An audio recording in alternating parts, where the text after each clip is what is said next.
ജില്ലയിലെ മീനച്ചൽ താലൂക്കിലുള്ള പാലാ പട്ടണത്തിൽ നിന്നും 5 കിലോമീറ്റർ യാത്ര ചെയ്താൽ പ്രവിധാനമായി. കേരളത്തിന്റെ മാത്രമല്ല ഭാരതത്തിന്റെ ചരിത്രത്തിൽ പോലും മഹാത്മാരായ വ്യക്തികൾക്ക് ജന്മം കൊടുത്ത നാടാണ് മീനച്ചൽ. പ്രകൃതി സൗന്ദര്യം നിറഞ്ഞ നാട്. കഠിനാധ്വാനത്തിലൂടെ സാമ്പത്തിക സുസ്ഥിതി നേടിയ കർഷകർ ആ ഗ്രാമത്തിന്റെ മാറ്റുകൂട്ടുന്നു. പാലാ രൂപതയുടെ പ്രമുഖ ദേവാലയങ്ങളിൽ ഒന്നാണ് പ്രവിധാനം പള്ളി.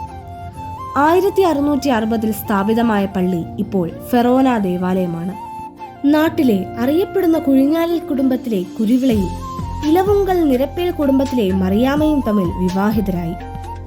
അവരുടെ ദാമ്പത്യ ജീവിതത്തെ നല്ല മക്കളെ നൽകി ദൈവം അനുഗ്രഹിച്ചു. തിരുക്കുടുംബ ഭക്തയായ അവൾ അവന് യൗസേപ്പ് എന്ന പേരിടാമെന്ന് യൗസേപ്പ് പിതാവിനോട് പ്രാർത്ഥിച്ചു. ഹന്നായെക്കുറിച്ച് പറയുന്നത് പോലെ ദൈവം അവളെ അനുഗ്രഹിച്ചു. അവൾ ഗർഭം ധരിച്ച് ഒരു പുത്രനെ പ്രസവിച്ചു.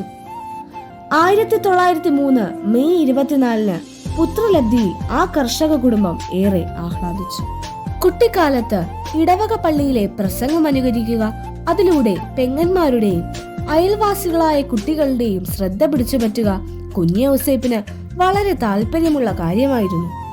ചിരട്ട ഉപയോഗിച്ച് ധൂപക്കുറ്റി ഉണ്ടാക്കി തിരുക്കർമ്മങ്ങൾ അനുകരിക്കുക നമ്മുടെ അൽത്താര ശുശ്രൂഷകന് വളരെ സന്തോഷമായിരുന്നു.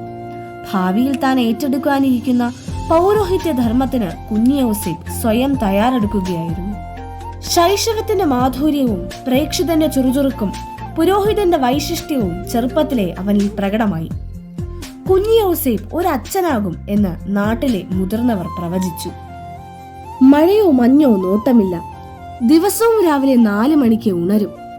ഒട്ടും അമാന്തിക്കാതെ കുളിച്ചൊരുങ്ങി ഇടവക പള്ളിയെ ലക്ഷ്യമാക്കി നടന്നു നീങ്ങും. പലപ്പോഴും കപ്പ്യാര് പോലും അവിടെ എത്തിയിട്ടുണ്ടാവില്ല. വീട്ടിലെ ജോലികളിൽ സഹായിക്കുന്നതിൽ കുഞ്ഞ് യൗസേപ്പിന് ആനന്ദമായിരുന്നു. ദിവസവും അവൻ അപ്പനെ കൃഷിപ്പണികളിൽ സഹായിച്ചിരുന്നു. സ്കൂൾ ഫൈനൽ പരീക്ഷ കഴിഞ്ഞ മധ്യവേനൽക്കാലത്ത് കുട്ടിക്കാലം മുതൽ താലോലിച്ച് വളർത്തിയ ജീവിത സ്വപ്നം വെളിപ്പെടുത്തുവാൻ കുഞ്ഞ് യൗസേപ്പ് പ്രാർത്ഥനാപൂർവ്വം ഒരുങ്ങി. ദൈവനിയോഗപ്രകാരം മാതാപിതാക്കളുടെയും ഗുരുജനങ്ങളുടെയും അനുഗ്രഹാശിസ്സുകളോടുകൂടെ കുഞ്ഞ് യൗസേപ്പ് 1923 ചങ്ങനാശ്ശേരി രൂപത വക സെമിനാരിയിൽ ചേർന്നു. കുഞ്ഞ് യൗസേപ്പ് മനസ്സു നിറയെ പ്രതീക്ഷകളുമായി താലോലിച്ച് വളർത്തിയ മോഹന സ്വപ്നമായിരുന്നു പൗരോഹിത്യം. അങ്ങനെ ആ ദിനമെത്തി.